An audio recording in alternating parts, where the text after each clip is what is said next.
Hello மக்களே, பங்களாதேஷோட முன்னாள் prime minister Saeed Hasina இன்னும் அவன் பதவி ரிசைன் பண்ணல அப்படின்னு ஒரு தகவல் வந்திருக்கு. அதாவது கடந்த வாரமாகவே பங்களாதேஷில் ஒரு பெரிய போர் சூழலாக நெருங்கிட்டு இருக்கு. அதில் மக்கள் எல்லாம் கவர்மெண்ட்டை எதிர்த்து போராடுறப்போ ஷாயிக் ஹசீனா அவர்கள் அவங்க பதவியை ரிசைன் பண்ணிட்டு இப்போது டெல்லியில் இருக்கிற ஒரு தகவல் வந்திருக்கு. ஆனால் இப்போது என்ன சொல்கிறாங்க அப்படின்னு பார்த்தீங்கன்னா, அவங்களோட மகனான சஜீப் வாசட் அவங்க அம்மா வந்தும் அஃபிஷியலாக ரிசைன் பண்ணலை அப்படின்னு சொல்கிறாங்க. இதுக்கு காரணம் அவங்களோட பிளான் அஃபிஷியலாக ஒரு ஸ்டேட்மெண்ட் கொடுத்துட்டு ரிசைன் பண்ணுறதா தான் இருந்துச்சு. ஆனால் அந்த மக்கள் அவங்க வீட்டை நோக்கி வர நேர குறை பார்த்தால அவங்க உடனடியாக அந்த நாட்டை விட்டு கிளம்ப வேண்டிய ஒரு சூழல் வந்துச்சு அப்படின்னே சொல்கிறாரு.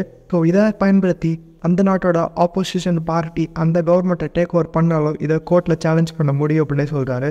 அதுக்கப்புறமா இன்னும் 3 மாதத்தில் அந்த கண்ட்ரியோட எலெக்ஷன் இருக்குது. எங்களுக்கு கண்டிப்பாக இதில் நாங்கள் ஜெயிச்சிடுவோம். அப்படி ஜெயிக்கிறதுனாலும் நாங்கள் ஆப்போசிஷன் பார்ட்டியாக போய் உட்காருவோம். ரெண்டுமே எங்களுக்கு ஓகே தான் அப்படின்னு சொல்கிறாரு. இதை பற்றின கருத்து என்ன அப்படிங்கிறத மறக்காமல் கமெண்ட் பண்ணுங்கள். தேங்க்யூ.